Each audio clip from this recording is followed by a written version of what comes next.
How's it going? And welcome into the inaugural episode of Chasing Victory with Ben Balian and Jayson Lee. This podcast gets talk all major sports across North America: baseball, basketball, football, maybe a little hockey. And today we're going to start it off with some football. Jayson, how's it going? It's going well, man. We're talking week 13. I can't believe I'm saying that already. It's December 3rd, and the NFL is almost over. We're getting to the highest points, the climax of the season right now. It's a great time.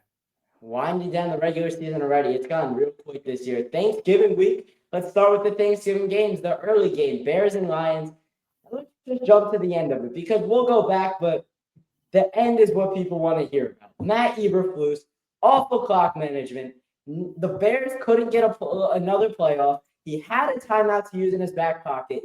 What is going through his head when you don't get the kickoff? You have the timeout in your back pocket, but it doesn't mean anything if you don't get the field goal attempt. I don't know. Like, this game was a pretty good game in the second half. Like, we looked at it.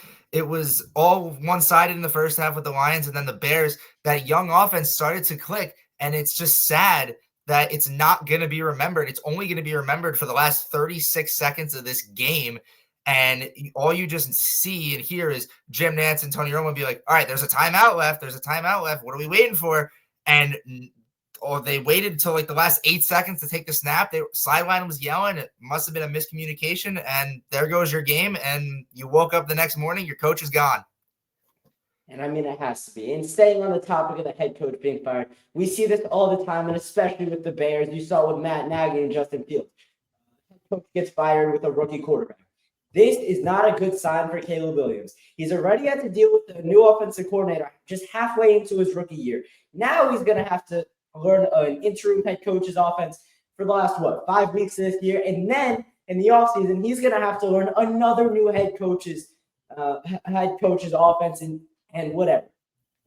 The thing with rookie quarterbacks in the NFL, you can't mess them up. You can't mess with them or things can go south quickly. And I think that Caleb Williams is going to have an easy way out now if people start to get on him about his if he does start playing inconsistently because of his head coach situation. He looks good. Like, he has definitely some bright spots to him, or else he wouldn't have been the first overall pick in the draft. Luckily, I mean, that interim head coach is going to be the offensive coordinator. He has worked with him all season, so hopefully that connection is still there for the last 5 games, and maybe, I don't know, maybe they get into the playoffs. I don't know. They're going to need a lot of help, especially when they're 4-8, and especially when they're in a highly competitive conference like the NFC, and even that division is scary all around. But I think the Bears just need to go back to basics. This offense needs time to gel. You gave Caleb Williams all these weapons, Keenan Allen, DJ Moore, Cole Kmet, DeAndre Swift. You give him the guys, he's gonna shine if time permits that. So he needs to just, these next 5 games, I think they got let's see, right here they have San Fran next. They have at San Fran. This could go either way now. We're usually talking about the Niners as a stacked team, but they're all injured. So this could be a moment for the Bears and Caleb Williams to get that offense, that click that needs to happen, or else it's going to be another season where the quarterback might be an issue in Chicago. And we'll get to the 49ers later, but I don't know how you think that the quarterback is an issue for the Bears. I mean, in his rookie season, Caleb Williams has absolutely made the most of a pretty interesting situation. He went into it that there was pretty high expectations. I mean, you mentioned it. You bring in Keenan Allen, you have DJ Moore, all these other guys. But now his offensive coordinator is his head coach, and he's going to have to learn a new coach's offense. The quarterback's not the problem. It's everything that's going on around him. I agree and disagree. I mean, like, Caleb Williams was brought into this organization with the idea that he was going to turn this ship around. But you're right. I mean, coaching is a big problem. We never really saw Mitch Trubisky and Matt Nagy clicked for 1 year, and that was it. But now it's Caleb Williams and hopefully this new offensive coordinator. I mean, the advantage is it's not like some random interim head coach that's like the special teams guy is taking over. The offensive coordinator is going to be the head coach for the last 5 weeks. And I feel like that bond just needs to be as strong as it can ever be, or else the Bears could be in trouble. They're not making the playoffs this year, and the bond does need to be strong. They need to be on the same page. So it will be good for Caleb Williams to have his offensive coordinator as his head coach for the last, whatever, handful of weeks this year. But staying on the topic of the Bears head coaching job, how desirable is it? Because you're coming into a situation where you have your quarterback already and you have a lot of weapons around him. You have pretty much a solid offensive coordinator. Your GM, he's not the worst GM in the world. So I feel like it's a pretty good job to come into. You can kind of just come in. It's a ready-made situation for maybe a Bill Belichick who's pretty much on his way out, where he could try to come work with Caleb Williams and get the Bears to where they want to go over a year or two, and then he can retire. Yeah, I mean, this offense is definitely coachable. This whole team is definitely coachable. Like, to tell you the truth, I had the Bears in a much higher spot than they are today, but that could be coaching. That could just be the offense, the defense not working well to get not gelling. But I think there's going to be a lot of new ideas for coaches on the market this offseason. I'm sure Ben Johnson's going to get a lot of offers. He's the Lions offensive coordinator. I'm sure Aaron Glenn, the Lions defensive coordinator, is going to get a lot of offers. There's going to be a lot of offers around the league. And the Bears, like you said, their GM is not, a tyrannical, money-grabbing owner that just is all in it for the money and wants to build the best team possible, potentially. Jerry Jones. Exactly. We'll say his name later. I didn't want to say it now. I don't want to spoil the fun. But, he's in a position, he's got the team, but he just needs that head coach that's going to take the team and run with it. And I feel like that's like a situation that many NFL teams are in right now. Like they have a quarterback that can do it. They just have an inept head coach who doesn't know what he's doing whatsoever. Now, we've talked a lot about the Bears so far. Let's talk about the Lions because they gave up 20 unanswered points in the second half of this football game. Is this a warning sign for the Lions? Because I think it is. It could be. I mean, the injuries are definitely a big issue on the defense. You lost Alex Anzalone for the rest of the season. Malcolm Rodriguez is out with a torn ACL. Those are two big guys on the defense in the front seven that allow the Lions defense to put up the numbers that they do. And without those two big names in the defense, it's going to be a real struggle. I mean, I have 1,000% confidence in Aaron Glenn. He's one of the best defensive minds in the NFL. But I think without Hutch, Hutch too, here, can't forget about him. Those three guys, this defense is kind of slipping through the cracks. But I think, it's something, it's not a slump to be worried about. Essentially, you're still with one loss in the tank. You're easily going to make the playoffs. You could easily win the division, but I feel like it could be a problem later on. I just feel like there's not enough right now. I don't know, man. I think, like you mentioned, the injuries are going to be such a big problem. We see what's happening with the 49ers right now.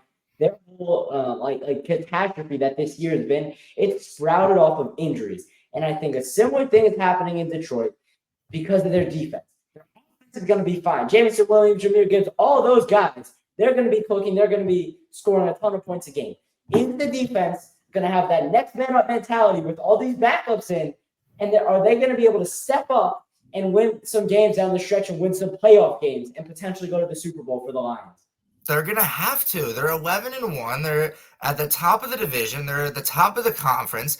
This is their moment. Like, everyone was like, this is their year. The Lions were the NFC is so weak. They were this close last year, man. Like, everyone thought this is the time to shine. Everyone thought that after the first half of the NFC Championship game last year, this was the moment they were going to go, and they didn't. And now here we are again. It's pretty much the same organization, and they're on fire. Like, injuries aside, they're 11-1. It's just they cannot let that get in their heads. They cannot let that frazzle them, especially as we get into January and even late January if you want to get into that February matchup in New Orleans. But, it's got to rely on how much of a leader Aaron Glenn can be. as a coach, as a mentor, and as that guy that's just going to be like, you know what? This is the circumstances that happened this season. Aiden's gone, Malcolm's gone, Alex is gone. We have to lean on each other, and that's the only way we can succeed further on. And the thing with the Lions is they found ways to win this year. They haven't been like, "Woe is me as well." We're missing guys, so we're gonna go down without a fight. No, they've stepped up to the challenge and they've won a lot of football games. All right, let's move on to the Giants and Cowboys, the 4 o'clock slate on this Thanksgiving. And I know you're a Cowboys fan. I'm a Giants fan, so this was a good one. Do you believe that the Cowboys can actually make the playoffs? Realistically, I say it all happens against Cincinnati. We'll see what happens if we win, then there's honestly a shot. If we lose, I don't think we're gonna get anywhere. We also need a lot of help from a lot of other teams in the conference, and I don't know if that's gonna happen, but it's all a matter of how Cooper Rush adapts to the offense. He's given a semi-decent offense. He's got a great receiver, wide receiver 1. He's got a young wide receiver 2 and a veteran wide receiver 3 in Brandon Cooks, who just came back. He just needs to gel with that offense. He's done it before. 2 years ago. I get it. It was 2 years ago, but Cooper Rush went 5-1. Everyone thought when Dak broke his thumb against Tampa Bay week 1 that Cooper Rush was going to fall flat on his face and you blinked and we were going to be 0-6. But no, we were 5-2. And it was honestly a good feeling to have that, that if in the event Dak got hurt, there was a guy that was going to pick up the pieces and run with the team. But it's honestly, Cooper Rush has kind of fallen off recently. I feel like he needs to have those at least 250 yards a game kind of games. He's had them before. He had it against Washington. He had it against Houston. But I think it's coming down to him and also coaching. Like Mike McCarthy really needs to step it up. Like I know Jerry Jones, there's talks out there that says, oh, I really want him again. He's a really good guy. But like if he's a really good coach, then he needs to prove that. Like we're sick of run, pass every single time. And that's not going to win you football games. And that's sure as hell is not going to get you into January. And I mean, the thing is with the Cowboys, like it's since the 90s, all these Cowboys fans walk around with their chest puffed out. Like, what have you guys done? And I know with a Giants fan, I'm pretty much in the same boat. I mean, what have we done since 2012 or 2011? But like, you've done nothing. And you walk around like you're this giant in the NFC. Oh, we go to the playoffs every year. You don't win you don't win in the playoffs. And that's the thing. And for Jerry Jones, especially, this isn't just me going after Cowboys fans. Like Jerry Jones has endorsed it and he's empowered it. This is what he wants. And it's not the answer. Mike McCarthy's not the answer. You have to move off of him. This is a very deep head coaching class, I'll call it, because these guys, there's a lot of head coaches that are going to be available, whether it's Brian Flores or John Gruden or Ben Johnson. There are so many guys available that you can hire as your head coach and they'll be better than Mike McCarthy. Absolutely. You couldn't have said it better. But like Jerry Jones, he needs to realize that it is not 1996 anymore. It is 2024. And the only way to win, you need to stack your team. Everyone else in the trade deadline and free agency went out and stacked their team. Amari Cooper could have came back to the Cowboys. You could have gotten him for a decent pick. I don't know why. And this is the big question. Why didn't we get Derrick Henry? All the Ravens gave him was like what, $13 million? You couldn't pay Tony Pollard. You were going to pay Derrick Henry? Exactly. But we could. Well, Tony Pollard there was a lot of problems with Tony Pollard. But like we needed a new running back and we didn't go after it. And the only notable thing this season we traded a 4th-round pick for Jonathan Mingo. Don't get me wrong. He was a good guy in college, but he's done nothing. Like that pick was worthless. Like you couldn't do anything else in free agency or the trade deadline. He wants to sit there and be like, you know what? Like, let's build a new stadium. Let's tear the damn stadium down. And let's block the sun out. Like, how about like be a reputable owner and take ownership of your mistakes this year and like find new ways to improve. Like your franchise is the most valuable team in sports. And it's not playing like it right now, and I don't think it's going to be playing like it unless you get your act together. And I mean, you mentioned like they're not playing like it right now. These couple wins that they got in the last couple of weeks, the NFL is pretty awful this year, especially on the NFC side. Like the Giants are what 2-9, 2-10. Yeah. It could be setting your franchise back 5 to 10 years because now you might not get the quarterback you want this year. Dak Prescott may come back and lead the team to a 7-8 win the next year. And my opinion, Dak Prescott's not going to win you a Super Bowl. You need to draft somebody else, or you need to sign another quarterback in free agency. But you just signed Dak to a monster contract, so that's not going to happen. And the Cowboys are in too deep with Dak Prescott. That's the thing. They don't have a quarterback. They're not going to win. Quarterbacks win championships in the NFL. You're right. And the only thing Dak Prescott has to show for it, he went to a Super Bowl 2 years ago and won the Walter Payton Man of the Year. That's the only trophy he's got. Like, it's not even like there's a lot of things with Dak Prescott like that I love and I don't love. But like, honestly, I was the first one that said when he got that monster contract, I was like, oh God, no way. Like, why? Like, I thought this year was going to be boom or bust for Dak Prescott after that MVP-like season last year. That's why we gave him $160 million. I can see MVP, it. like in the playoffs. Yeah, I know. Like, but again, the Cowboy season doesn't really start until January. If we make the playoffs, that's when it really starts. But when it comes to like Dak Prescott as a quarterback, this was his 9th season in the NFL. Sure, he's had an injury 3 years ago. Sure, he had an injury this year. But like Dak's numbers, weeks 1 through 8, and you can even count the Falcons game because he only got hurt in the fourth quarter. He wasn't that great. This wasn't the same Dak Prescott we saw for the last 8 years. Like, he's been a consistent quarterback. Like, sure, like he had that 1 year with the interceptions, but other than that, he's been a pretty consistent quarterback up there. But like Dak Prescott is not the answer. Like, he's won what, two playoff games? Sure, he beat Tom Brady, but that's all he can say. That's all Dak Prescott can say. He beat the Bucs kicker that year. He didn't beat Tom Brady. Oh, that's true. Let's get to the Giants aspect of this game. I mean, Drew Lock, he looked solid. I think the Giants got a stud running back in Tyrone Tracy in the 6th round of this draft. I am a huge fan of Tyrone Tracy. I think he is going to be better than Malik Neighbors. And I absolutely hate what Malik Neighbors has been talking about in post-game press conferences. It angers me so much because this is a guy, you're a rookie. Like, what have you done in the NFL that you can be talking, oh, I don't care about drops. Oh, ask Dave's about that. I can't do anything if I get the ball when we're down 30. Who are you to say anything like that? It makes no sense. It doesn't. Like, he thinks he's up here because, oh, I'm the 6th overall pick. I'm the best wide receiver in the CFP last year. I went to LSU. I'm this whole package that you guys have. And like, evidently not. Like, your numbers, sure, they're pretty fine in some games, but this game, I don't know. You had 69 yards.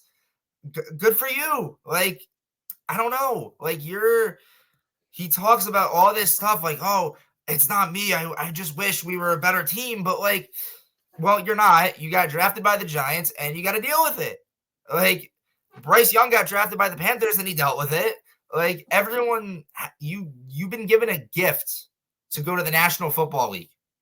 Play in the National Football League. I don't care where you play. I don't care how bad your team is. You are playing NFL football. That was your dream. And now you're saying all this stuff. You're saying all this stuff now. You're a rookie. Like, it's not like you've been in the NFL for 5 years and you can talk the talk. But right now, you can't really walk the walk because you're not in contention for Offensive Rookie of the Year. You know what this comes from, right? This comes from NIL. He's a millionaire coming out of college. So he thinks he's like, oh, yeah, I'm like that. I'm league. Like, you're not anybody as far as the National Football League goes. You're just a rookie. And the thing with Malik Neighbors is he's not good. He's not even been good. Like, he's been mediocre at best. And for the Giants, did Joe Shane miss on another pick? In my opinion, I really liked Rome Odunze in this draft. I know he hasn't done anything with the Bears, but that's another story. But I know it would have been a little high to take him at 6, but I would rather have Roma Dunze because has Roma Dunze been in the headlines? No. And Has Malik Roma Neighbors has for all the wrong reasons. has Roma Dunze put up consistent numbers on the Bears? I don't know. Maybe. Is he their number one wide receiver? I don't know who is their number one wide receiver. Everyone splits carries on the Bears. DJ Moore, he's their third option. I would have rather him come to the Giants and be the first option. I loved what he did at Washington. I thought he was the right option, 100%. I mean, there's videos from behind the scenes where Joe Shane's like, all right, who do you guys want to draft? And all their kids are like, the quarterback. You got to trade up for Darren Daniels. That would have been the ideal. But if you're staying at 6, I would rather have a Doomsday over. Take JJ McCarthy. They were telling quarterback, and they could have. I mean, you could have made a deal with the Cardinals to trade up for Marvin Harrison Jr. I don't know. Who knows? You wanted Malik Neighbors. You got Malik Neighbors. You saw something in him. And clearly, at the time, he was like all smiles, got this chain on, all black suit, swag coming out of LSU. And he's not really all that. Like, you messed up. Again, something with the 6th overall pick in the New York Giants doesn't make sense.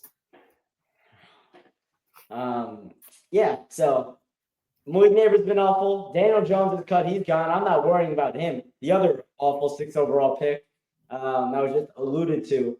But I thought Drew Lock looked solid. I don't think he's going to be anything beyond this season.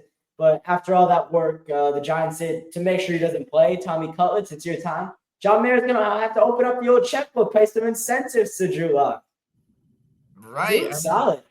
He does. He had that crazy 40-something yard run. Like, he led the game in rushing against Dallas. And, like, he looked pretty solid. He's a really solid backup. Who knows? I don't know why he didn't play him for the previous 13 weeks. Like, what? Because of the incentives. Like, they weren't going to bench Daniel Jones. And then at that point in the year, it was already week 11-12. And then that's when, like, the incentives start to matter. So it makes sense. Daniel Jones, but, like, Daniel Jones, the time he got benched, he went from he was like, oh, Daniel Jones got benched. And then 1 hour later, you read the headline. Now he's the 4th quarterback. And then a day later, he's out on the street looking for a job. Like where was the relationship between coaching, management, and quarterback there? Like, that should be a strong relationship that all these guys should have in the National Football League. And it just didn't work out. And now you're scrambling. I'm assuming you have to it's almost an emergency that you have to take a quarterback in this draft. No. It's just a matter of who you take and how he comes into your organization with the coaching that you have. Like, don't get me wrong, Brian Daboll's a great coach. I hope he sticks around. But if it's a new coaching staff or the current coaching staff, that rookie quarterback needs to show them that, like, hey, I'm here for you guys, and I hope you guys can do the same for me. I don't think the Giants have to take a quarterback. And my thinking is I assume the Giants are going to get the number 1 overall pick. They've just been that bad this year. My thinking is either you take a position player, maybe a Travis Hunter. I'm not sold on Hunter. But what I would rather happen is the Giants trade back, maybe to 6, maybe to 7, stockpile a ton of draft picks, and then take an offensive lineman. Because your quarterback's not going to succeed if your offensive line isn't protecting him. Absolutely. And then in free agency, what? Absolutely. And then in free agency, you sign a guy like Jameis Winston. That could be something. I mean, everyone loves Jameis Winston right now. Like, no one's more of a fan favorite quarterback than him right now in the NFL. But, I mean, it's almost, you have to, though. Like, this was the problem. Like, Daniel Jones, like, everyone was like, get rid of him. I don't know why he's still here. And now he's gone. This is your moment. Cam Ward is there. No, I'm not sold on Cam Ward, Jalen Miller, Drew Sanders. I am not sold on any of them. I think when it's all said and done, I think Jackson Dart from Ole Miss is going to be the best quarterback in this class. Ooh, okay. Jackson Dart. I mean, he could be. He's a great guy. But I don't know. It all depends on where you fall in the draft. If you're number 1, you have pick of anybody you want. Trade back. I'm trade telling you. I'm Trade sure back. Jacksonville's going to be right there to be like, sure, we'll gladly do it. Yeah, the Raiders will trade with you. The Jags will trade with you. Here, how about this? You trade the number 1 overall pick for Trevor Lawrence. Whoa! Wow, interesting. Trevor Lawrence, hope he's okay. Hope he's okay to go to the Giants. But that would be something. A number 1 overall pick, though? The number 1? Well, it would be more than just Trevor Lawrence. It wouldn't be straight up. It's got to be a lot more. I mean, the Jaguars would probably give you a haul for that number 1 pick. They'll probably give you at least maybe Trayvon Walker, Foye Oluokun, Christian Kirk. They'll give you a lot for that number 1 overall pick. Yeah. They've done it before. They've given everything for. They put their neck on the line for Trayvon Walker. They put their neck on the line for Trevor Lawrence. They can do it again. Yeah. And I don't know what Trevor Lawrence is, but if that's like a trade on the table for the Giants and I'm Joe Shane, I'm accepting that. Like, I would rather, like, I know it's a lot of money and you would have to make the money work, the cap space. But worst comes to worst, his deal isn't very long. So you could just. No. You just got to give him an O-line. That's the problem. Yeah, you got to give him an O-line. And from Brian Daboll's point of view, it probably secures him another 2 years of job security. Absolutely. So that it would make sense to me. Well, let's get to the late game. And something that doesn't make sense to the Dolphins, A, playing in cold weather games, and B, playing against actual good teams. Right. Mike McDaniels in his career has 1 win against teams over 500. Is that a concern to you as the Dolphins try to make a push for the playoffs? Because it sure is for me. And they only have 1 win in the last 10 in games that are in 40 degrees or colder. And that didn't help against the Packers in Lambeau Field. You're staring at the Dolphins. I mean, Tua's back. Tua's putting up consistency. I mean, he only missed 9 passes and had 365 yards and 2 touchdowns. He's clearly not the problem. It's just a matter of if he can stay healthy or not. 5-7, the offense works. There's a lot of weapons out there. This offense is definitely a strong offense if everything goes right. And clearly not. Everything hasn't gone right because they have a losing record and they're not even remotely close to the skill level of the Buffalo Bills in the AFC East. But this is the thing with Miami. Mike McDaniel is becoming a hit or miss coach right now. Everyone thought when he came in, oh, he's a really smart guy. He knows what he's doing. Right now, he's not. And Miami needs to really lock in for the last 5 weeks. I mean, use this to your advantage. You're playing the Jets and you play the Jets twice and the Browns once in the last 5 games of the season. This should be 3 wins for an offense that's supposed to click when everyone's healthy and everyone's putting up good stats.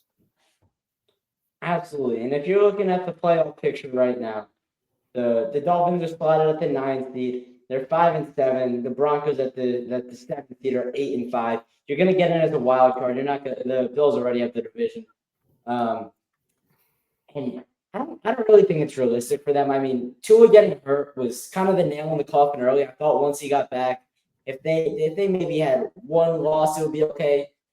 But I don't know. That loss was a convincing loss to me, and I don't think they're. I don't think they have it. I'm starting to agree with you there. I don't think they really have it. I mean, realistically, I'm going to tell you the truth right now. I had them winning the AFC East. Call me crazy. I had the Miami Dolphins winning AFC East, but that was to a concussion and everyone was healthy and everyone was clicking. And you know what? It's honestly shocking that a team with a really good quarterback when he's healthy, Devon Achane and Raheem Mostert can be a scary backfield. You got Tyreek and Jalen Waddle as your receivers, and it's a pretty good team overall. You got some young guys on the defense too. Why wouldn't this work? And it just mind boggles me that it's not. Enough said. That's the Miami Dolphins season. It's just all quiet right now. They're done. And for the Packers, I think they're getting better at a good time. They're improving right now. Jordan Love looks a lot better. His interceptions are down, which was a huge thing. And call me crazy, but I could see them going to the NFC Championship game if they find a way to knock off Jalen Hurts, Saquon doesn't have a bigger game, or AJ Brown doesn't perform, the defense isn't as good. Anything can happen on a given Sunday. So call me crazy, but I think they have a solid chance of going to the NFC Championship.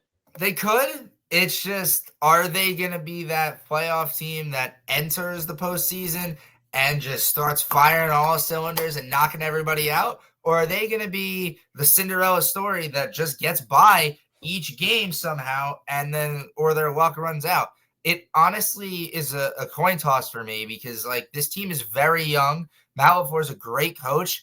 It's just a matter of how much young talent is going to compete against experience. Like, you look at Philly, they matched up against Philly. Like, you could argue that Green Bay looked like the better team, but Philly won the match overall. Like, that team, there are teams in the NFC, Philly, Detroit. You could even argue it's all going to come down to that game. We don't know how it's going to look against Minnesota. The Packers still got they got to play Detroit and Minnesota both on the road. So they need to see if they can sneak in and elbow into their own division and potentially win that. I don't know if the Lions keep running away with it, but the Packers, they're not winning the division. It'll be a while. I mean, probably not, but they're definitely getting into the dance. And it's just a matter of how quickly they fire on all of those cylinders and how quickly they adapt to the playoffs, whether you're home or on the road. And that's so much of the NFL playoffs. It's who's playing, who's hot at the right time, who's clicking, what offense is better, what defense is better, what head coach is calling better plays as the time goes on, because that's a real thing. Like, coaches can get into a slump. Like, you see it with the Cowboys all the time. I know that might just be Mike McCarthy's skill level. All right. Let's get to the next game. Raiders and Chiefs, Black Friday football. And I'm going to tell you, I'm not sold on the Chiefs. I know never to bet against Patrick Mahomes. But I don't know. Something feels off this year. I've never been sold on the Chiefs this year. I don't know what's going on with this team. Like, everyone's like, oh, they have a pretty good defense. But really, if you want to look at, like, oh, if they have a really good defense, why are you winning close games? You should not be taking the Carolina Panthers to 4 quarters. You should not be taking the Raiders to 4 quarters. You shouldn't be getting lucky that exactly. You won that game in 4 quarters. I'm going to call it point blank here. Like, an illegal shift on the last play of the game, that's how it ends? The center didn't even move. He didn't even move. And it's an illegal shift? Like, false start. If it was a false start, which it should have been a false start. Sorry. If it should have been a false start, they would have replayed the 4th down. They would have kicked the field goal. And I don't know if Daniel Carlson makes it or not, but who knows? We could be talking about a completely different game. But Aiden O'Connell looked great, 340 yards. And Brock Bowers, man, he's really, a dog. He's something. He could sneak in and win Offensive Rookie of the Year from Jaden Daniels or Bo Nix right now. I think it's Bo Nix right now. I don't think that changes. I really like that. I like the way that offense looks with Sean Payton. He's going to be a better long-term quarterback than Jaden Daniels, I think. I think his career is going to have more longevity just because of his style of play rather than Jaden Daniels always escaping the packet and taking hits. Right. But I feel like the Chiefs, man, I don't know. If this is how they're going to play, they're going to get into these games. Their biggest blowout was 13 points against the Saints, which you should be blowing out the Saints by 13 points at home. They need a wake-up call. And if losing to the Bills wasn't enough and getting lucky against the Raiders wasn't enough and winning at the buzzer against the Panthers wasn't enough, I don't know what is. Exactly. But the thing is, the refs, and not to make this about the refs will always side with the Chiefs. That in stone. So you have to factor that in when you're talking about how good the Chiefs can be, because like you said, there's the illegal shift. The list goes on and on. But Patrick Mahomes is an incredible quarterback, and losing that game might end up to be better for the Raiders than anything, if anything. I mean, because they're not going anywhere this year. It's not, obviously. They're probably going to take a quarterback next year, but that's not really the team that's always in the media. We're talking about the Chiefs every single week, and here they are at what do they got? 11-1. They don't look like an 11-1 team. I'm sorry. Like, they have a tough schedule ahead. Like, I mean, They still got to play the Chargers once. They still got to play the Broncos. They got to play the Texans. They got to play Pittsburgh. 4 of their last 5 games are against teams well over 500. And it's I like don't the know playoff starts now. exactly. You're gonna. There's a high chance you see one of those 3 teams again. Forget Baltimore. Forget Buffalo. You have to get to them. You have to get through either Houston, Pittsburgh, or Chargers, even Denver. You have to get to them. Like Denver's going to come back with a vengeance. I'm telling you, Denver's going to come back with a vengeance. The Chargers are going to come back with a vengeance in their game. It's just a matter of everything needs to work. Everyone needs to be on the same page. Coaches need to be on the same page. It cannot be down to the wire. There's a flag with 30 seconds left every single week.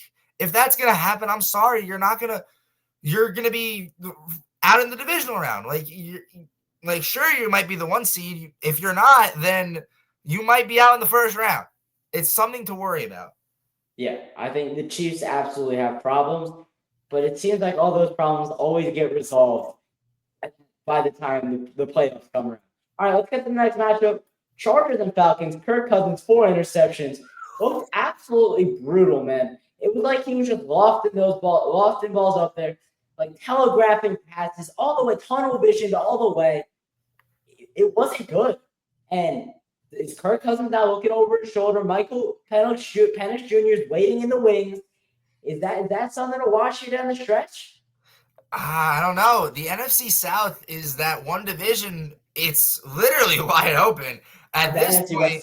If the Panthers keep playing the way they're playing, they're going to get some sneaky wins. And who knows? We could be saying the Carolina Panthers win the division. It's honestly up for grabs if the Falcons and the Bucks keep falling.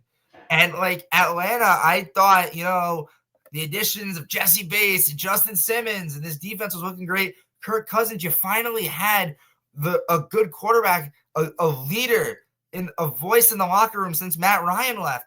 And now he's throwing 4 picks in a game? Like, really? And 1 pick 6 that was just inexcusable? Like, Bijan is putting up his numbers. You got some receivers, some young guys like Ray McLeod who's putting up good numbers. It's just that quarterback, the one that's supposed to hold holds the how am I saying this? Sorry, I'm screwing up. The guy that's going to hold the glue to keep the whole team together. You know what I'm saying? Like, he needs that spark that Kirk Cousins once had. I don't know if it's his age. I don't know if it's just a fluke year. Like Kirk Cousins, you and I both know he's had some shining moments in the NFL. And right now, it's not looking pretty in Atlanta. Yeah, it's not by any stretch of the imagination. And they're just so inconsistent that it's just like 1 week they can come out and be the best team in the NFL, and then the next week they can come out and look like this. But for the Chargers, I don't think that the Falcons are going to make the playoffs right now. I know the NFC is weak, but they just look, I don't know, I can't trust them right now.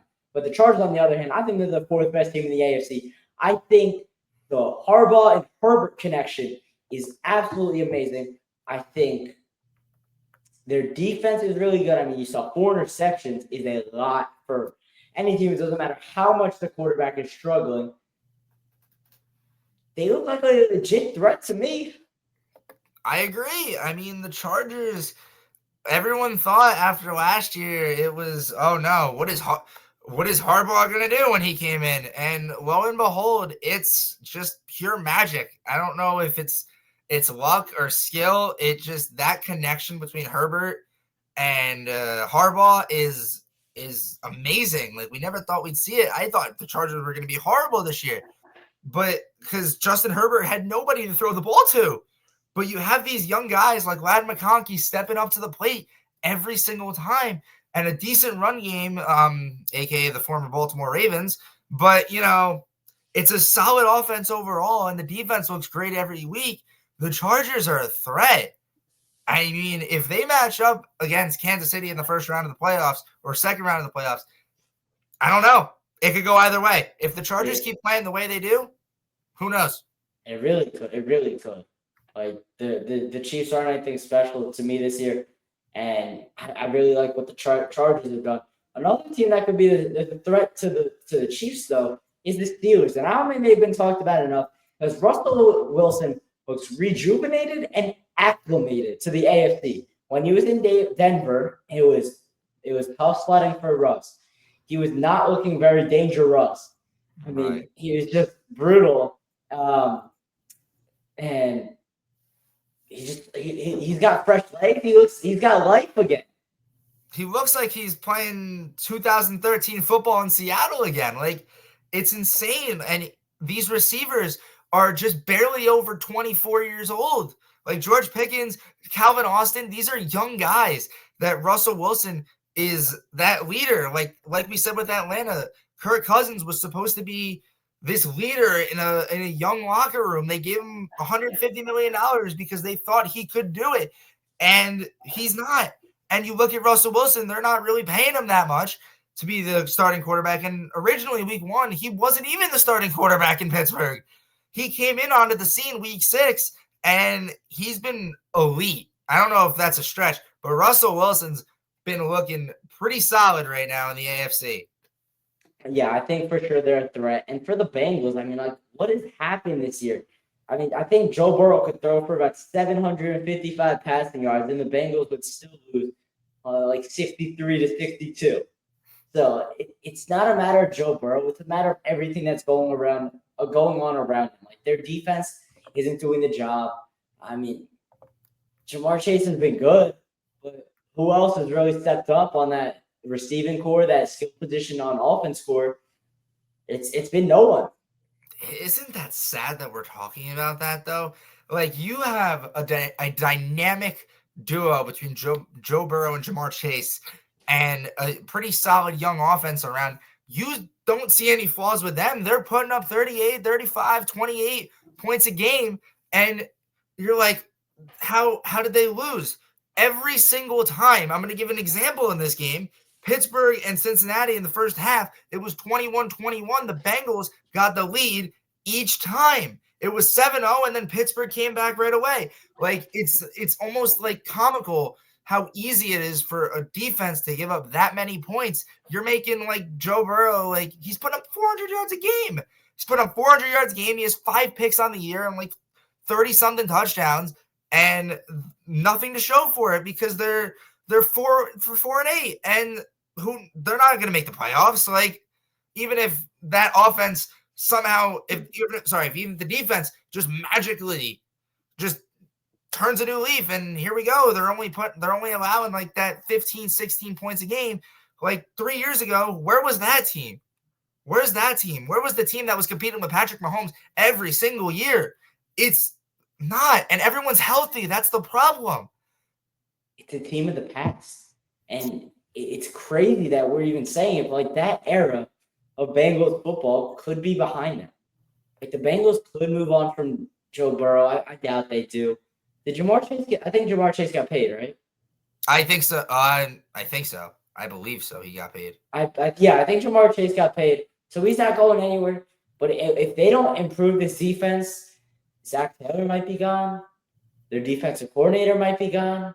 Like there's a lot of pieces that could be moving for the Bengals over the next couple of years. I don't know. It's Cardinals. Possible. What? It's possible. Who knows? It is. Next matchup, Cardinals and Vikings. Bad loss for the Cardinals, man. I mean, the Vikings just went down the field, Swiss cheese D in the fourth quarter on that last drive by the Cardinals. And I thought the Vikings mishandled the clock, giving the Cardinals too much time because there was still like maybe a minute, 5 seconds left, and the Cardinals had at least 1, maybe 2 timeouts. And it was like the Vikings were rushing to the line like it was 25 seconds left in the game on that last drive of theirs. It was confusing to me. Yeah, I mean, Arizona is that one team. They're 6-6. They're 500 flat. It's hit or miss every week. And their division right now is entirely up for grabs. You got the Niners are banged up. They're falling behind. It's between the Rams are falling behind too. It's pretty much a horse race between 2 birds right now with Arizona and Seattle. And if Arizona wants to win the division, And they do have every chance to win the division. They just cannot be losing these silly games. They had every reason to win this game. They had more than enough time to drive down the field and get a field goal. Like the Vikings, they're solid. They're 10-2, but they've had these slip-up games. They almost lost to Jacksonville without even a touchdown. They're playing Arizona. Granted, Arizona's 1,000 times better than Jacksonville this year, but still, like Minnesota's one game behind Detroit. That's the only thing separating them for the lead in the NFC North is that one game against the Lions a few weeks ago. And if Minnesota, they're obviously going to make the playoffs. It's just a matter of if they can hang. I think they can. I really do like Kevin O'Connell. I think he's a great head coach. I think Sam Darnold, he's going to have a solid career. I wouldn't mind him as a stopgap for the Giants. Again, I think he's going to want something long-term, but if you could get him to a 2-year deal, higher like AAV, then it would be fine. But for the Cardinals, the NFC West is wide open. For the Seahawks, the NFC West is wide open. And for the Rams, any of those teams can win the NFC West. And I think it's just going to be who plays better down the stretch this year. If you look at the Cardinals' schedule coming up in the year, Arizona's going to have to play, let's see.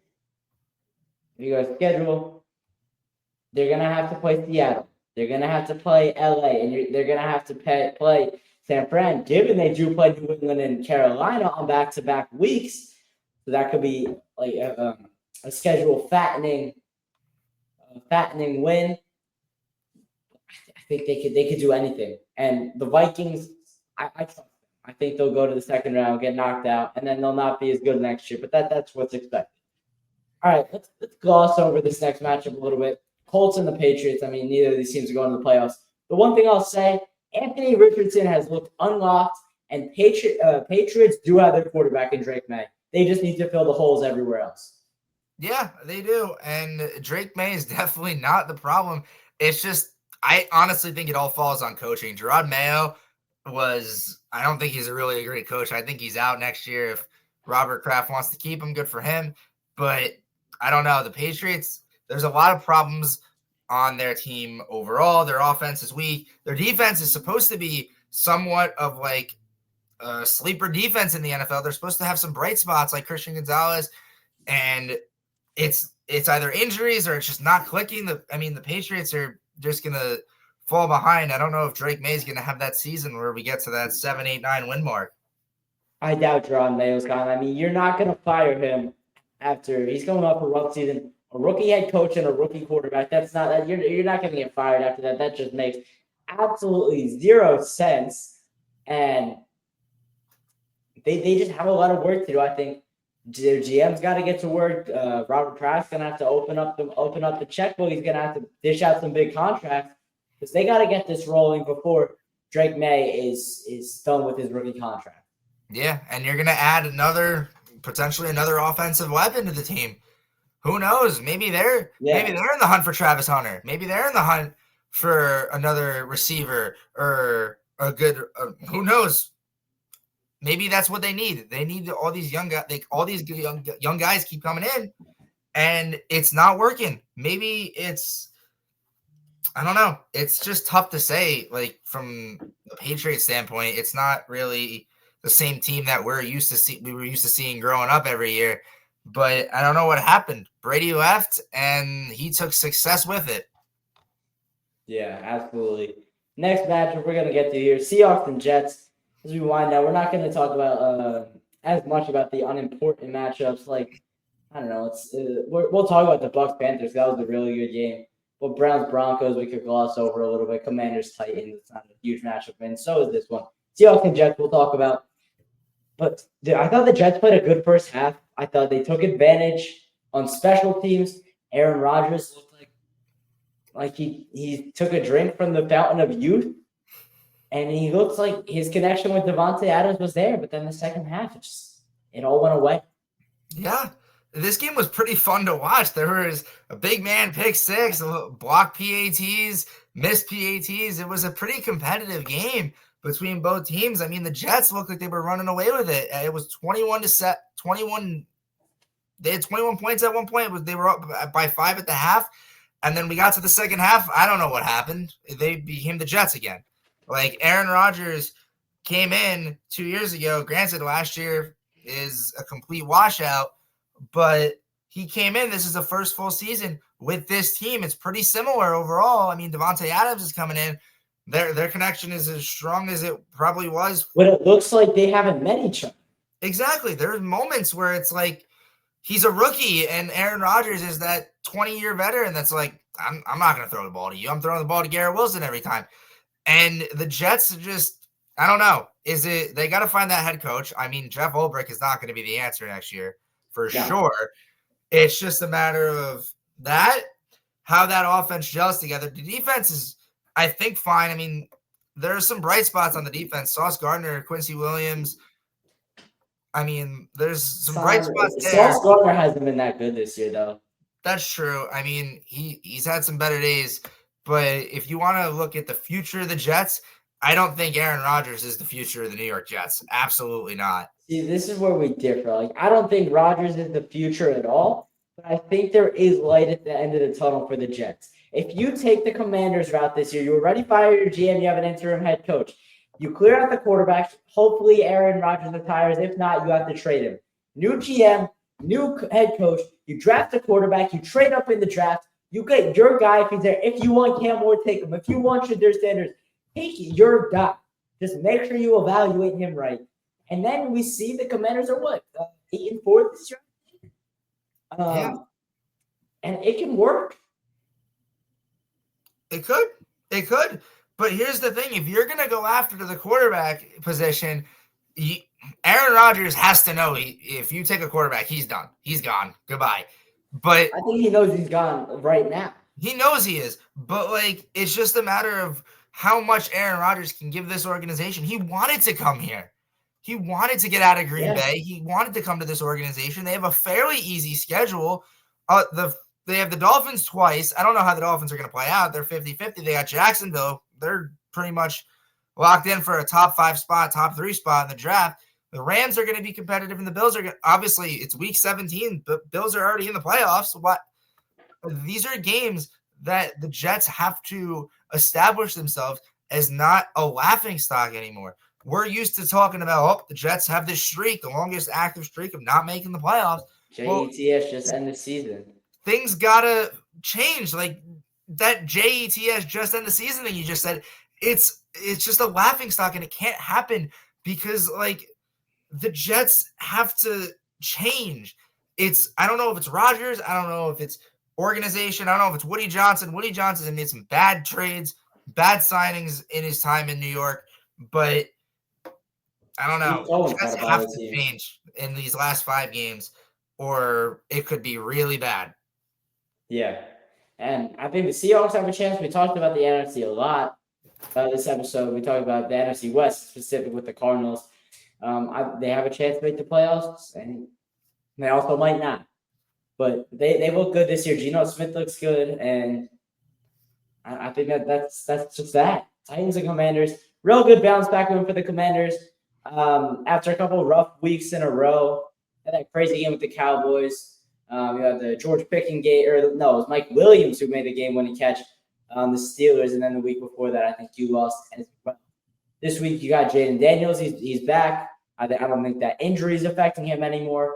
And I think the team, overall they're going to be okay. They're going to be okay. I'm sorry. I'm not sold on this team right now. No, me neither.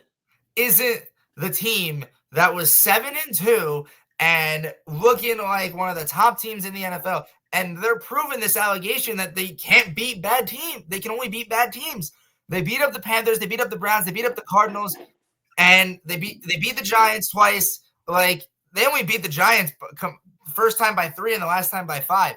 Like, their losses are the Ravens, the Eagles, who else? Steelers.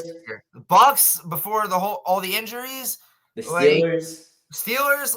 Look at that. Like, they can't beat good teams. Like, this isn't the team that's going to go into January, not even February. That's a long shot. Yeah. But you're going to get into the playoffs potentially, maybe with 6 losses, 11 wins. around that benchmark. You still got to play the Eagles. You still got to play Dallas. Who knows how Dallas shapes out week 18? They could be 100% going at it if they got nothing to prove.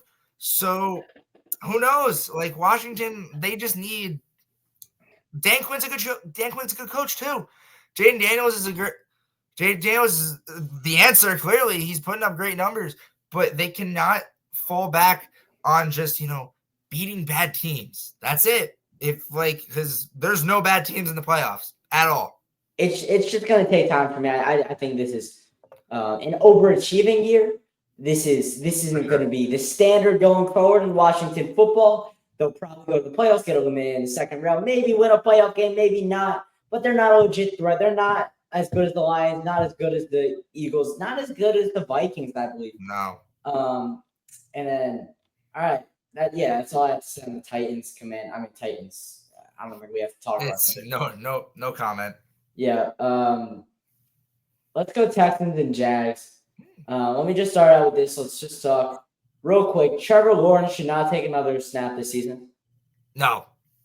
Nuh-uh. That was a massive hit, a mammoth hit.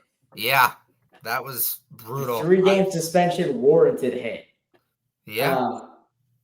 And then from the Texans side, the other quarterback, you can never trust an Ohio State quarterback. You can't trust them. And when the Texans have one and CJ Stroud, I think it's more than a sophomore slump at this one. I think it's something real. I don't know. This team is confusing to me. Like, I want to say they're good, but there's some cracks in the foundation of this organization that is really apparent. Like, you're 8-5. You're obviously going to win this division because this division is a complete dumpster fire. But we get to the playoffs, you're playing a 5 seed that could honestly be the Baltimore Ravens. They could be the 5 seed, and Baltimore's going to come in, and I'm sorry, Baltimore's going to destroy you again. That's what's going to happen. Like, CJ Stroud is a good quarterback. There is definitely some talent and potential he has, but like you said, that sophomore slump is coming in, and it's coming in hard. The receiving game is pretty good. He got all these weapons. Nico Collins is fully healthy now. Joe Mixon's putting up 100 yards a game. It just shouldn't be this close. These games should not be this tight with a team like the Texans. No, and I think a lot of it has to do with the AFC being stacked, and I don't think they get out of the second round if they get there, playoffs wise. But they're not good enough for me. No, they lost to the Titans last week. Enough at home. Enough said. At home. So another game that's not a huge matchup, but the Rams and the Saints. Rams are right in the mix of it. They're right in the mix. They're right in the thick of things. And when they're playing with their top targets, when they're playing with Puka Nacua and Cooper Kupp, that offense is scary. It is. Matthew Stafford, he's like 38, 39 years old. And the thing is, he just sits back there and slings the ball around. Exactly. So it's not like he needs to run around all crazy because his offensive line can't block. He makes it look so natural and so easy to get the ball out to these guys. And the Rams, with the Rams, there's got to be, it has to work the rest of the season in order to win this division. It's either, you have to play these games at your fullest potential, ride or die. You got Buffalo this week. I don't know. You have to, even if you lose, you have to play the best 4 quarters of your life to show everyone that you can contend in this division. You're going to play the Niners, the Jets. You're going to the last 2 games against Arizona and Seattle is going to decide this division. Yeah, that's going to be a lot of fun to watch. All those teams late in the season, they play each other a lot, and I have to assume the NFL did it on purpose. But Matt Stafford is what the Falcons thought Kirk Cousins was going to be, and for the Falcons, it hasn't worked as well, but it can work. And I don't know. I think the Rams are just better. They got more targets. They've got more consistent targets. And as we tune down this week here, we got a couple more matchups. Next one is the Bucs and the Panthers. Let me just start with Bucky Irving. Bucky Irving has played at an elite level over these past couple of weeks, and he's really stepped up ever since the Bucs really top guys have gone down.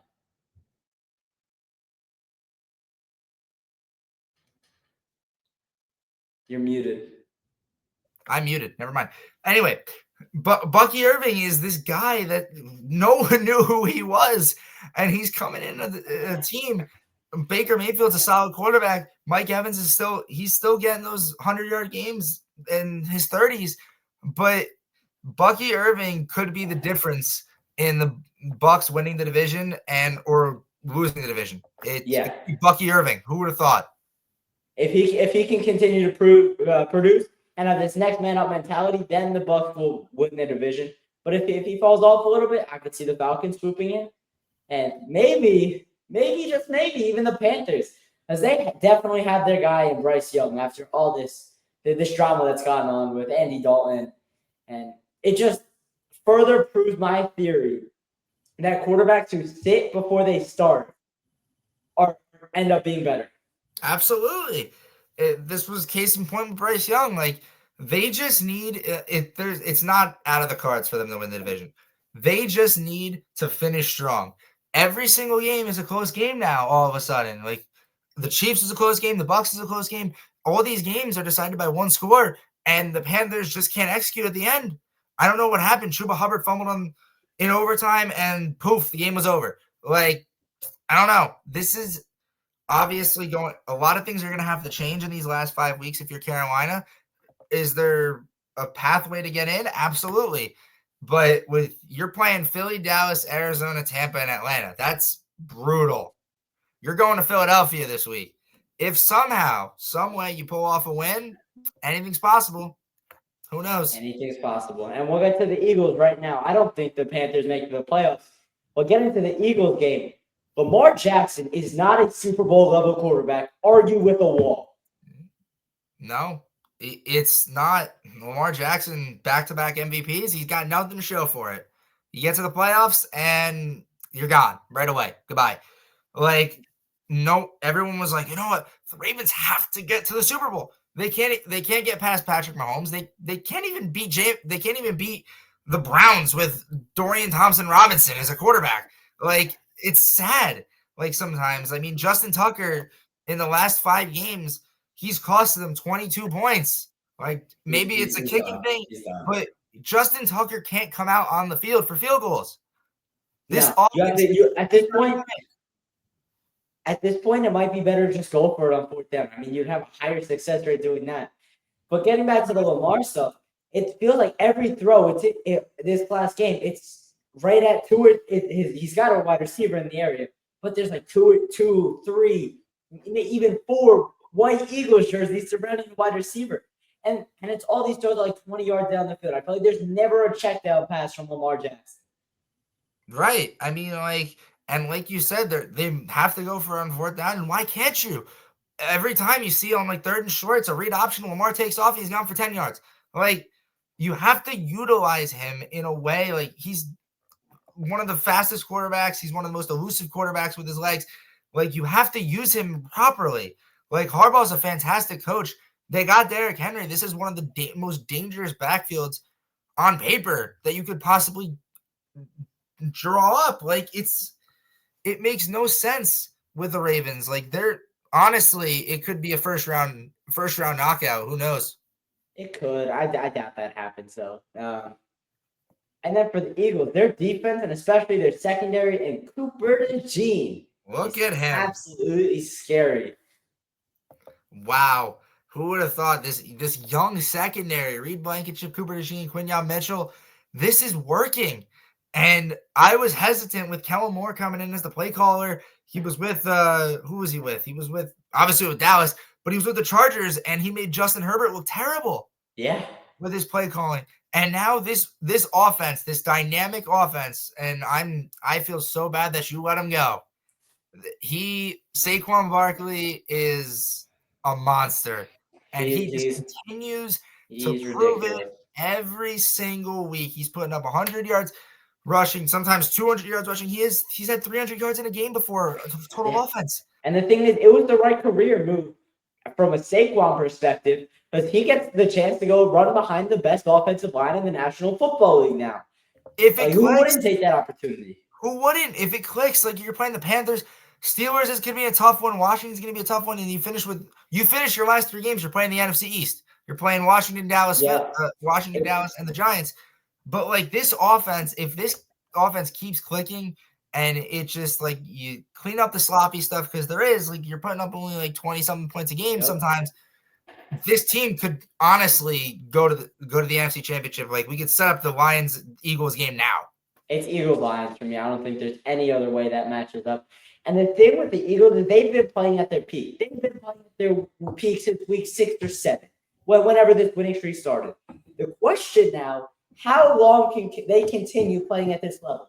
How long is this peak going to last? Are they going to be able to carry this momentum all the way into the end of January and maybe even February? That's the only concern I have with the Eagles. I do. That is the only concern. They've done it before. They can easily do it again. Yeah. It's not out of the picture. It's so easily in their grasp that they can easily go to the NFC Championship. They can compete. They have one of the best teams in the league. It's just a matter of how much you got. How much gas left in the tank? Exactly. Saquon stay healthy throughout a full playoff run with all this high usage is the question. All right, Sunday Night Football, 49ers and Bills. Josh Allen is the MVP of the NFL. No questions asked, hands down. Wow. Who would have thought? He ran a touchdown, threw for a touchdown, and he caught a touchdown. Why not? In the snow. This is a fun game for them. But the Bills are ridiculous. It's insane. I was completely wrong about Buffalo. I didn't think that offense was going to click. This was before Amari Cooper. Now Amari Cooper is in the picture. Yep. And this offense is magical. Matt Milano came back for the defense. A huge asset for their team, especially as we head to the playoffs. You're going to run into the Chiefs in some way, shape, or form. It's going to happen. You just know how to prevent it. You are easily better in the regular season somehow, but once we get to January, it's a completely different team. I don't know how that is. But Patrick Mahomes, Josh Allen, it's going to happen either in the divisional or the AFC Championship, some way or another. It's going to happen, and they just need to be ready for that. And if they keep playing the same way, I don't see why they can beat the Chiefs. I don't see why they can't, but it's also the Chiefs in January, and that is the most unstoppable football team of all time. So what I saw, I thought the 49ers were gonna win coming into the game. I don't know. I just had a weird feeling that they were. I was dead wrong. But the Bills offense looks like it's on another level right now. Their defense looks absolutely scary. And James Cook is awesome. Josh Allen's the MVP, like I mentioned. Amari Cooper is one of the better wide receivers in all of football. So it just makes sense for them to be. They have a recipe where they always have a solid running back on the better side of the league. Josh Allen is their quarterback, and then a top wide receiver. They had it in Stephon Diggs, and now they replaced Diggs with Amari Cooper. This is how they're gonna. This is their winning formula. Yeah, it is. This offense is good enough just to get you to the divisional round at least, because this team is a dynamic workhorse every single week, even if they lose. Their 2 losses, the Houston game was a fluke. I honestly think it was. But the the Bills are phenomenal. And, why wouldn't it be their time? It's just a matter of, how far can you get? That's going to be the question. How long is it before you run into the Chiefs? Because that's going to be the matchup everyone wants. If I had to guess, it'll probably be the AFC Championship game, but that's just me. Probably. All right, one last matchup. Monday Night Football, Browns and Broncos, Jameis Winston. Rough game. Gotta love Jameis Winston, though. I mean, a couple interceptions, a late pick 6. That was brutal, killer. And for the Broncos, I mentioned it earlier in the episode, but I really like this Bo Nix, Sean Payton quarterback head coach duo. Yeah, it works. Who would have thought? Young guy, veteran coach. It worked. Wow, Bo Nix is becoming a star in the league, and I think 2 picks in this game, we can forgive that. He's had consistent stats all year round. Marvin Mims looked great. How about Jerry Jeudy against his former team, though, for the Browns? Game. Look at that, 235 yards. I mean, it's insane. This game was amazing. This Yeah. game was until the Broncos ran away with it at the end. But Jameis Winston is maybe he sticks around in Cleveland. I don't know. I would love for him to. I doubt it. I feel like they draft a quarterback. Deshaun Watson will be the starter. Eventually, he'll get hurt and the rookie will play and prove to the Browns organization why that's the worst contract in NFL history. So that's all that game. I think Broncos go to the playoffs, probably get lit up first round, and that'll be that. They'll be consistent though. They'll be going to the playoffs, if not every year, almost every year for the next 5 to 7 years. However long they have this Bo Nix combo. I think they have to add around Bo Nix, but that's not too big of an issue right now. Right. No, I don't think it is either. I think, this team just has to click every single week from here on out, even if you enter the playoffs.